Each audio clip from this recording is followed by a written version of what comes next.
Link climbs out of the Shrine of Resurrection and looks out over Hyrule, seeing the high mountains, the luscious fields, and Hyrule Castle covered in a violently red and black substance surrounding around it. He then looks to his right and sees an old and crumbling building. As he approaches it, he sees more ruins surrounding it, as if there was a town that used to be there. Seeing a fountain that most likely would have been in the center of a wealthy village. And most of all, they all feel misplaced, as if the area had been somewhere else. Alright, what is up my dude, Stardy here, and today, yes, we are doing another Legend of Zelda theory video. I had so much fun making the first one, and you know, I thought of doing another one, because honestly, doing these things are really fun. It's different, I edited it differently, and sorry, I had a fun time. Most of this video is speculation though. I did watch a few videos, from other creators like Nintendo Master Bandit, which I'll actually go into more detail in the video, like Master Nintendo Bandit, and then there's a video by Zelda. There are a few videos that I've watched about this, but most of the video is from my perspective, some things that I've picked up along the way. So yeah, hope you guys enjoy the video. Peace. I recently watched a video by Master Nintendo Bandit on how he inspected the Breath of the Wild sequel trailer scene when Hyrule Castle was coming out of the ground, and saw that there actually seemed to be legs under the castle that were moving it. I will link the video in the description, but I thought about a few things while I was watching that part of it. Does the scene with Ganondorf actually occur beneath the castle? But I couldn't find any evidence to support that it wasn't under Hyrule Castle, so I dropped the idea. But I also thought of something else. If that has legs and can move from its spot, then what about the Great Plateau? If you don't already know, there have been plenty of videos and making theories on why Castletown and the Temple of Time itself seems to be in a different place than it used to be in past games. Many theories have been around speculating on it being moved by Sheikah technology. And if so, why? Trailers don't always show chronologically what happens, and exactly what happens, obviously to get people hyped up for the game.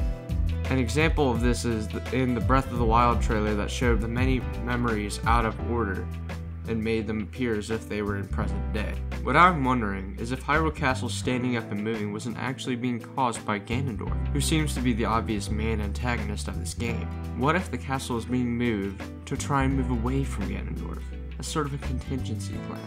If it wasn't being piloted by Ganondorf himself, and it was actually created by the Sheikah, then is it possible that they, and the royal family, could be moving the castle? If this is true, then is it possible that they could have done the same thing with the Temple of Time and Old Castletown? Look, I know what you're thinking. Even if this was true, why would they move it? And why did they move the part of Castletown? Well, let's start with why the landmarks would be present on the Great Plateau. If anybody has played Ocarina of Time, then you would know that the Temple of Time is iconic and holds much power. It is what the Hero of Time used to travel through time and put a stop to Ganondorf's plan to take the Triforce. Since it has this much power, I'd assume that it would want to be kept out of evil hands so the power may not be abused, or that it might not be destroyed just for its significance to the existence of Hyrule in general. This is also where the former King of Hyrule's spirit stayed when he was waiting for Link to wake up, and is where the Master Sword slept in Ocarina of Time as well, waiting for the Hero of Time to arrive and claim.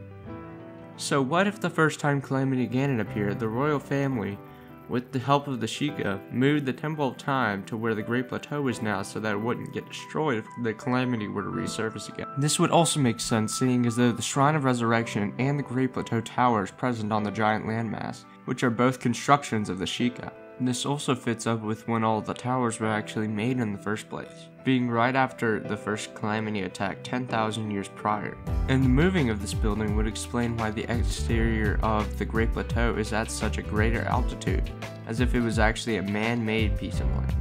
Now why would they move that part of Castletown? well, maybe they wanted to move some wreckage from the first Calamity attack to rebuild. But it doesn't seem likely, since the majority of the Castletown remains seemed like they were damaged by natural causes, and not of weapons or destruction caused intentionally. Or it could have been a previous settlement for some residents of Castletown, but ended up being abandoned due to the harder access of resources needed for daily living.